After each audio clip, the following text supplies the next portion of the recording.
मुझे ऐसा लगता है कि अगर हम एडवेंचर एक साथ करते हैं तो रोमांस ऑटोमेटिकली बढ़ता है। तो when we book that tickets, हमने पहले से ही अपनी कार भी बुक कर ली थी। बाहर ही एक रेस्टोरेंट है बहुत amazing, so we had our lunch over there before and we went to Westerhorn. This is the only beach in the world you can walk.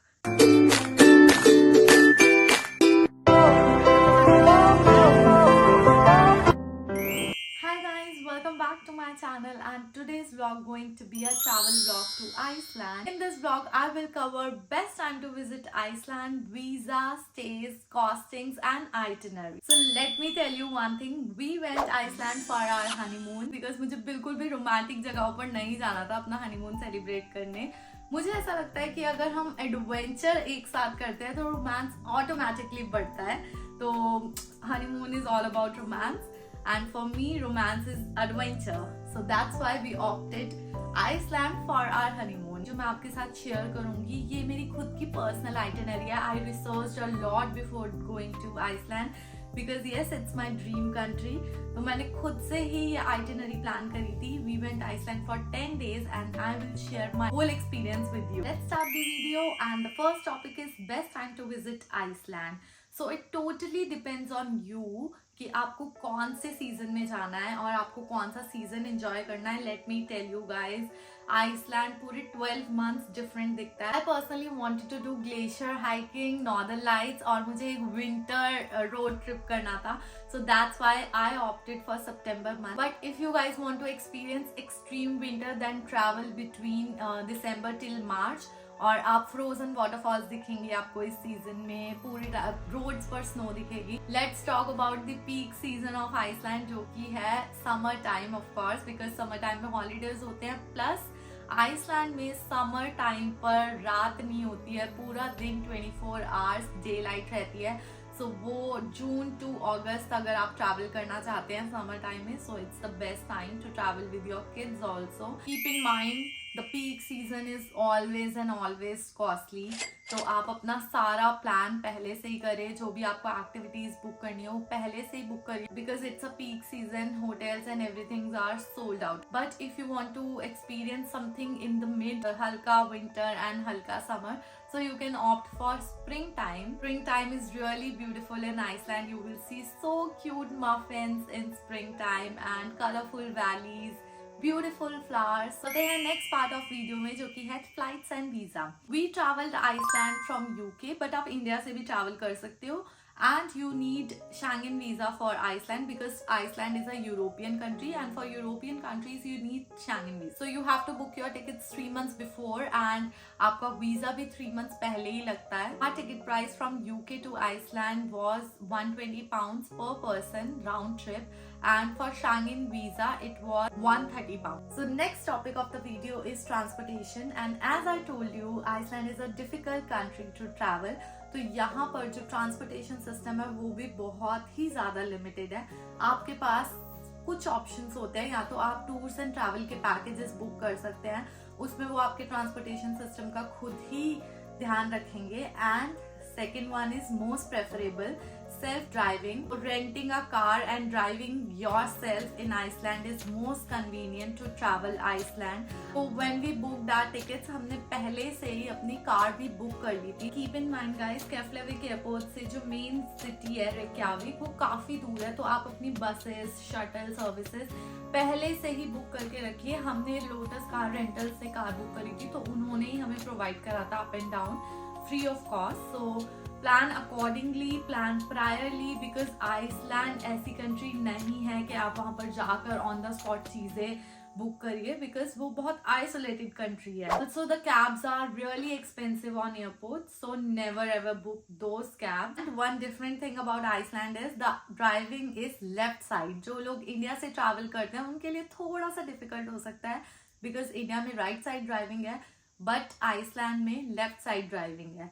तो आपको इनिशियली थोड़ा सा 1-2 आवर्स लगेंगे सेटल होने में, then you will be fine. Also जब आप cars लेते हैं तो आपको सारे अपडेट्स मिलते रहते हैं कंपनी के थ्रू। अगर कहीं पर रोड्स ब्लॉक है, Iceland is a very difficult country to travel, तो वहाँ पर कुछ भी हो सकता है, हर मिनट में अनप्रिडिक्टेबल वेदर रहता है क्योंकि वहाँ पर तो आपको लाइव अपडेट्स मिलते रहते हैं थ्रू कंपनीज के रोड्स आगे फर्दर ब्लॉक है, आप इस एरिया में ट्रैवल मत करिए। तो नेक्स्ट बात कर लेते हैं करेंसी की। आइसलैंड में जो करेंसी चलती है वो है Icelandic kronas, but cards are widely acceptable in this country. तो आप 80% अपना कार्ड यूज कर सकते हो। Even on petrol pump, supermarket, सारी जगहों पर ऑटोमेटेड मशीन्स लगी हुई हैं, तो आपको कैश की नीड नहीं है। बट इफ यू वांट आप 20% कैश रख सकते हो, आप करेंसी एक्सचेंज करा सकते हो एयरपोर्ट से। सो चलते हैं next part of the video में, जो कि है itinerary. And many of you asked me about Iceland itinerary on Instagram also. Here is the itinerary finally. वैसे तो आइसलैंड का रिंग रोड ट्रिप बहुत ज्यादा पॉपुलर है and golden circle also. So we did whole Iceland. We covered whole Iceland. You have 2 options on day 1. You can stay in Reykjavik, relax, आप familiar हो जाइए weather से and everything, roads, what are the rules and regulations in Iceland. And second day आप ring road trip start कर सकते हैं। But हमने ऐसा नहीं करा था, हमने अपना ट्रिप डायरेक्टली स्टार्ट कर दिया था कार रेंटल से, कार पिक कर। तो सबसे पहले हमने स्टार्ट करा था golden circle tour. And golden circle में ये सारी 5 प्लेसेस हैं जो आप कवर करते हैं। सबसे पहले हम गए थे Thingvellir National Park. It's a huge national park in Iceland and it's under the trust also. On the way हमें एक कॉफी शॉप भी मिली थी जिसकी कॉफी बहुत ही ज्यादा अमेजिंग थी। तो यहाँ रुककर कॉफी पी सकते हैं, थोड़ा रिलैक्स कर सकते हैं, because Thingvellir National Park is huge. आपको एटलीस्ट 2.5 आवर्स लगेंगे पूरा अंदर एक्सप्लोर करने में। हमने गाइड बुक करा था जो कि फ्री ऑफ कॉस्ट था, बट उनके स्पेसिफिक स्लॉट्स होते हैं। अगर आप उन स्लॉट्स के बीच में पहुंच जाते हो तो आपको वो गाइड प्रोवाइड कर देते हैं, अदरवाइज नहीं मिलता आपको। तो try to go on that time only, ताकि आपको सारा एक्सप्लेनेशन मिल जाए। एक ग्रुप में एटलीस्ट 10 to 15 पीपल होते हैं with a free cost of guide. You can do snorkeling here in between 2 tectonic plates, and the good thing is you don't need swimming for that, because जो costume होता है, जो dress होता है swimming का उनका, वो खुद से ही फ्लोट करता है। तो आप 2 कॉन्टिनेंट्स के बीच में फ्लोट कर सकते हो। नेक्स्ट स्टॉप हम गए थे गाइजर, जहाँ पर वाटर इरप्शन होता है इन high pressure. And the word geyser is invented from here only. यहाँ पर आपको बहुत सारे फ्यूमरोल्स, मड पॉट्स और बहुत ही यूनिक नेचर देखने को मिलेगा। इसके बाहर ही एक रेस्टोरेंट है बहुत amazing. So we had our lunch over there. Then we went for Gullfoss waterfall, and Foss means waterfall in Icelandic, and this waterfall is literally very dreamy in winters, and in summers also it looks very beautiful and different. सारा greenery होता है, तो miss मत करना। Next and last destination of Golden Circle is Kerid crater. I will not highly recommend this place.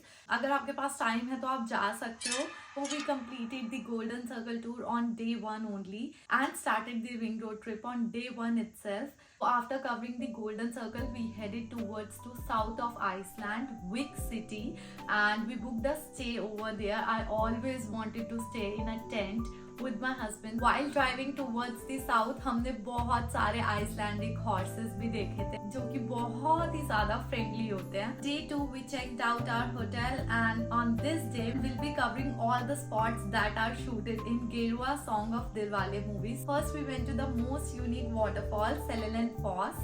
This is one of the waterfalls जिसमें आप waterfall के पीछे जा सकते हैं और बहुत ही ज्यादा मेस्मराइजिंग थी। यहीं से 500 मीटर्स वॉक करके एक सीक्रेट हिडन वाटरफॉल है जो बहुत सारे लोग मिस कर देते हैं, but don't miss this. Waterfall name is Gljufrabui waterfall, बहुत ही यूनिक है, तो बिल्कुल मिस मत करिए। Then we went to Skogafoss, the next waterfall, and यहाँ पर आपको 2 रेनबोज दिखेंगे ऑन द वाटरफॉल। बहुत ही ज्यादा मिराक्युलस लगता है, मतलब नेचर का एक अलग ही रूप दिखेगा आपको स्कॉगाफॉस पे। Very very pretty. यहाँ से we went to DC-3 plane crash. तो यहाँ जाने के लिए आपको 1 घंटा वॉक करनी होगी, 1 घंटा आना, 1 घंटा जाना। आई विल सजेस्ट कि आप पहले से ही शटल्स बुक कर लीजिए, बिकॉज हमें पता नहीं था कि शटल्स अंदर जाती है। तो हमने 1 घंटा जाकर वॉक करा और आते हुए भी हमने 1 घंटा वॉक करा। हमने ड्रोन फ्लाई करा, बहुत सारी पिक्चर्स वगैरह क्लिक कराई, तो हमें 1 आवर अंदर भी लग गया।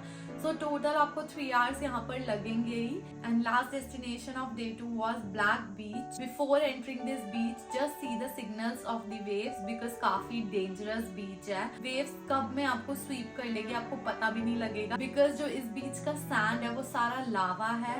That's why it is called Black Beach also. So after covering Vik, we have to drive for 4.5 hours to reach next city of Iceland, that is Hofen.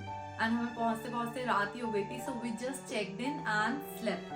Next morning, that was day 3, and I was very excited because we will be going to do my bucket list thing, glacier hiking. We checked out and first we went to Diamond Beach. It is truly magical. आपको इस बीच पे बहुत बड़े बड़े ice chunks दिखेंगे जो diamonds की तरह शाइन करते हैं. That is why it is also called Diamond Beach. Then we went for glacier hiking और इसमें पूरे 5 hours लग जाते हैं आपको. But it is truly incredible and once in a lifetime experience. Just imagine you are walking on the glacier, entering into ice caves, drinking natural glacier water. Oh my god. I mean, once in a lifetime experience, and I would suggest never ever skip glacier hiking. But you can do glacier hiking in ice caves in winters only because during summers ice melt हो जाती है. But yes you can visit the blue lagoon during winters. वहाँ पर आप kayaking कर सकते हैं, बहुत सारी वाटर एक्टिविटीज कर सकते हैं. Every day you will be experiencing unique things in Iceland while doing the ring road trip. Day 4 and we went to Westerhorn. This is the only beach in the world you can walk. Imagine walking on the beach. Then Viking Village. Then we left for east of Iceland. And आप ये सारी जगह cover up कर सकते हैं for east of Iceland. Studley Canyon है, Dettifoss waterfall है जो कि most powerful waterfall है यूरोप की. Myotin Lake. And there is one magical place also, very geothermal area जहाँ पर आपको बहुत सारे fumer holes दिखेंगे, mud spots दिखेंगे and bubbling pools दिखेंगे और उसमें से सारी सल्फ्यूरिक गैस निकल रही होगी. सो बहुत ही गंदी स्मेल आती है. ऑल्दो वहाँ पर आपको सारा कवर अप करके जाना होता है अपना फेस, बट वहां जाओगे तो आपको दिखेगा oh my god what is nature. Day 5 we checked in Akureyri जो कि नॉर्थ आइसलैंड है and also called Lonely Planet of Iceland. हमने यहाँ पर आरवी में स्टे करा था जो कि बहुत ही अमेजिंग एक्सपीरियंस रहा हमारा. वहां से मेरा पर्पस था आरवी बुक करना बिकॉज मुझे नॉर्दर्न लाइट्स देखनी थी. इतना फ्रीक्वेंसी में नहीं दिखी थी, हमें दिखी थी बट बहुत ही कम फ्रीक्वेंसी में. क्वेरी में आप गॉडा फॉल्स घूम सकते हो, बहुत ही ब्यूटीफुल वाटरफॉल्स है और उसको गॉड्स ऑफ वाटरफॉल बोलते हैं. The city is really cute, बहुत क्यूट क्यूट चीजें दिखेंगी. बाकी रेड लाइट्स हार्ट शेप्ड होती हैं. Must do activity north of Iceland is whale watching. तो व्हेल वॉचिंग जरूर करिए. हम लोगों ने मिस कर दिया था बिकॉज हमने बुक नहीं करा था. ऑन द स्पॉट हमें स्लॉट्स नहीं मिले. Next morning day 6 we left for west Iceland. In west Iceland we stayed in Olafsvik city and in the night we saw beautiful northern lights. It was truly magical. Next day on day 7 we covered all these places. Snæfellsnes is also called mini Iceland. तो यहाँ जरूर जाइए. It's very very beautiful और आपको जो पूरा Iceland है उसका छोटा वर्जन यहाँ पर दिखेगा. Next place is Budir. यहाँ पर एक ब्लैक चर्च है जो बहुत ही ब्यूटीफुल. आपको यहाँ बहुत सारी लोकेशंस दिखेगी जो गेम ऑफ थ्रोन्स में आप देख चुके हो. मोस्ट प्रिटीएस्ट माउंटेन जिसका नाम है किकरजोफेल एंड आपने ये बहुत सारी पिक्चर्स में देखा होगा. अनस्तापी करके एक जगह है बहुत ही सुंदर. तो ये सब जगह मिस मत करिए if you are going to west Iceland. Next on day 8 we completed our ring road trip and went to the capital city of Iceland, that is Reykjavik. We booked a volcano tour and northern lights tour from there, but we got unlucky because हमें northern lights नहीं दिखी उस tour में. But volcano tour was superb and amazing. But volcano tour is little bit tricky. जो लोगों को hiking पसंद है वही लोग वॉल्केनो टूर कर सकते हैं because you have to hike 20 kilometres up and down, 10 kilometres up and 10 kilometres down. So वो थोड़ा सा ट्रिकी हो जाता है और बहुत कोल्ड वेदर भी होता है ऊपर जाते हो आप एकदम. But it is truly magical and beautiful when you see the real volcanic eruptions in front of your eyes. On day 9 we just explored Reykjavik city and we covered all these places and went to Sky Lagoon to relax our body और बहुत ही मजेदार था. I think सब लोग blue lagoon जाते हैं, बहुत ही हाइप्ड है Blue Lagoon, but I wanted to try Sky Lagoon so that's why Sky Lagoon we booked. So this was all about the itinerary of Iceland. ये व्लॉग करते हैं यहीं पर एंड. एंड आइसलैंड मेरे दिमाग में ना अभी भी घूमता है. मैं इतना ट्रैवल कर चुकी हूँ. I love travelling. तो मैं बहुत सारी जगहों पर घूम चुकी हूँ but Iceland is stuck in my mind because it's beyond beautiful and magical and miraculous country. So So see you in my next vlog guys. Bye and take care.